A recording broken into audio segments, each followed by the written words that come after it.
ಮುಖ್ಯಮಂತ್ರಿಗೆ ಧಿಕ್ಕಾರ, ಐವತ್ತು ಕೃಷಿ ಸಚಿವರಿಗೆ ಧಿಕ್ಕಾರ. ಅಯ್ಯಯ್ಯೋ ಅಯ್ಯಯ್ಯೋ. ಕರ್ನಾಟಕ ರಾಜ್ಯ ರೈತ ಸಂಘ ಹಾಗೂ ಹಸಿರು ಸೇನೆಯ ಸುಮಾರು 5 ವರ್ಷಗಳ ಕಾಲ ಇವತ್ತು ರಾಜ್ಯಾದ್ಯಂತ ಎಲ್ಲ ಜಿಲ್ಲಾ ಕೇಂದ್ರಗಳಿಂದ ಬಂದು ನಾವು ಚಳವಳಿಯನ್ನು ಮಾಡ್ತಾ ಇದ್ದೀವಿ. ಇವತ್ತು ಈ ಸರ್ಕಾರ 3 ವರ್ಷ ಕಳೆದಿದೆ.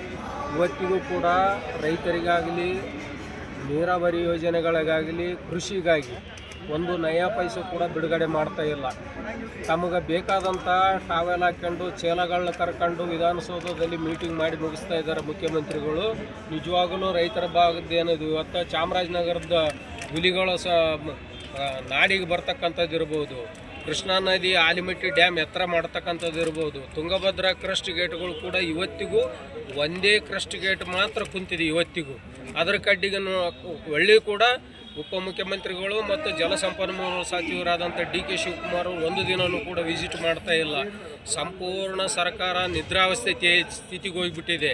ಈ ಸರ್ಕಾರದಿಂದ ರಾಜ್ಯದ ಜನರಿಗೆ ಒಂದು ನಯಾ ಪೈಸೆ ಕೂಡ ಒಳ್ಳೆಯದಾಗ್ತಾ ಇಲ್ಲ. ಇಂಥ ಕೆಟ್ಟ ಸರ್ಕಾರ ನಾವು ಎಂದೂ ನೋಡಿದ್ದಿಲ್ಲ. ಇದುವರೆಗೂ ಕೂಡ ಒಂದು ಉತ್ತರ ಕರ್ನಾಟಕ ಭಾಗದಲ್ಲಿ ಸಭೆ ಮಾಡ್ತಾ ಇಲ್ಲ.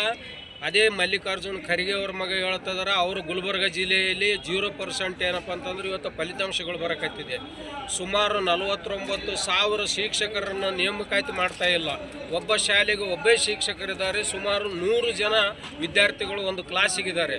ಇವರು ರಾಜ್ಯವನ್ನು ಹಾಳು ಮಾಡ್ತಕ್ಕಂಥ ಸರ್ಕಾರ ಯಾವುದಾನ ಇದ್ದರೆ ಅದು ಕಾಂಗ್ರೆಸ್ ಸರ್ಕಾರ ಅಂತಕ್ಕಂಥದ್ದು ಮಾತನ್ನು ನಾನು ನೇರವಾಗಿ ಹೇಳಕ್ಕೆ ಬಯಸ್ತೀನಿ.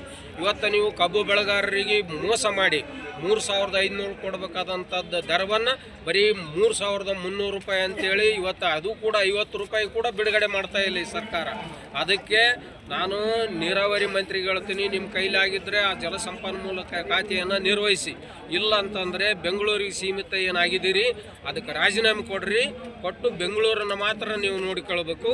ಮುಖ್ಯಮಂತ್ರಿಗಳಕ್ಕೆ ಬಯಸ್ತೀನಿ, ಪ್ರತಿ ಜಿಲ್ಲೆಗಳು ಕೂಡ ಒಂದು ಪ್ರವಾಸ ಮಾಡ್ತಾ ಇಲ್ಲ. ಇವರ ಸಚಿವರು, ಉಸ್ತುವಾರಿ ಸಚಿವರು ಮನೆಗೆ ಸೀಮಿತರಾಗಿದ್ದಾರೆ. ರಾಜ್ಯದ ಜನರನ್ನ, ರೈತರ ಮಹಿಳೆಯ ಸಂಕಷ್ಟವನ್ನು, ರೈತ ನಾಯಕರನ್ನು ಒಳ್ಳೆ ಕೂಡ ನೋಡವಲ್ಲರು. ಇವತ್ತಿಗೂ ಕೂಡ ವಿಧಾನಸಭೆಯಲ್ಲಿ ಒಂದು ಮೀಟಿಂಗ್ಗಳನ್ನು ಕೂಡ ಮುಖ್ಯಮಂತ್ರಿಗಳು ಕರಿತಾ ಇಲ್ಲ. ಇವತ್ತು ಆಲಿಮಟ್ಟಿ ಜಲಾಶಯದಲ್ಲಿ ಏನಪ್ಪ ಅಂತಂದರೆ ಅದರ ಎತ್ತರ ಮಾಡ್ತಕ್ಕಂಥದ್ದಕ್ಕೆ ಸುಪ್ರೀಂ ಕೋರ್ಟ್ ಆದೇಶ ಆಗಿದೆ. ಇವತ್ತು ತಮಿಳುನಾಡಿನಲ್ಲಿ ನೋಡ್ರಿ ನೀವು, ಅವರು ಯಾವ ಥರ ನೀರಾವರಿಯನ್ನು ಸುಪ್ರೀಂ ಕೋರ್ಟಿಗೆ ಹೋಗಿ ಕೋರ್ಟಿನ ಮುಖಾಂತರ ಅವರು ರೈತರಿಗೆ ನ್ಯಾಯ ಕೊಡ್ತಾರೆ. ಬಟ್ ಅದೇ ಕಾಂಗ್ರೆಸ್ ಸರ್ಕಾರ ಇವತ್ತು ಪ್ರಧಾನಿ ಹತ್ರ ಹೋಗಿ ಕುಂದ್ರಕ್ಕೂ ತಯಾರಿಲ್ಲ. ಇವರು ಅಲ್ಲಿ ವಿಷಯಗಳನ್ನು ಚರ್ಚೆ ಮಾಡೋಕ್ಕೂ ತಯಾರಿಲ್ಲ. ಮುಂದಿನ ದಿನಮಾನಗಳಲ್ಲಿ ನಾನು ನಿಮ್ಮ ಮುಖಾಂತರ ಸರ್ಕಾರಕ್ಕೆ ಎಚ್ಚರಿಕೆಯನ್ನು ಕೊಡ್ತೀವಿ. ಪ್ರತಿ ಜಿಲ್ಲೆಯಲ್ಲಿ ನಿಮ್ಮ ಉಸ್ತುವಾರಿ ಮಂತ್ರಿಗಳಿಗೆ ಗೇರಾವಾಗ್ತೀವಿ. ಸಾಧ್ಯವಾದರೆ ಕಪ್ಪು ಬಟ್ಟೆಗೂ ಕೂಡ ಪ್ರದರ್ಶನ ಮಾಡಲಾಗುತ್ತೆ. ಸರ್ಕಾರಕ್ಕೆ 5 ವರ್ಷಗಳಿಂದ ಕೊಡ್ತಾ ಇದ್ದೀವಿ.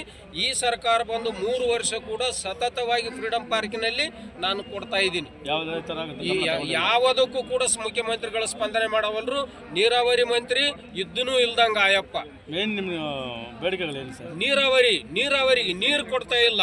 ಇವತ್ತು ಭದ್ರಾ ಮೇಲ್ದಂಡೆ ಯೋಜನೆ 5,350 ಕೋಟಿ ರೂಪಾಯಿಯನ್ನ ಕೇಂದ್ರ ವಾಪಸ್ ತಕ್ಕಂತು.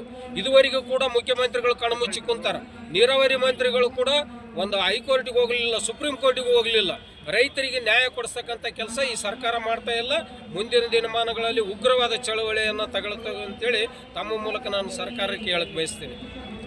ವಾಸುದೇವ್ ಮೇಟೆ, ರಾಜ್ಯಾಧ್ಯಕ್ಷರು, ಕರ್ನಾಟಕ ರಾಜ್ಯ ರೈತ ಸಂಘ, ಹಸಿರು ಸೇನೆ. ಧನ್ಯವಾದಗಳು.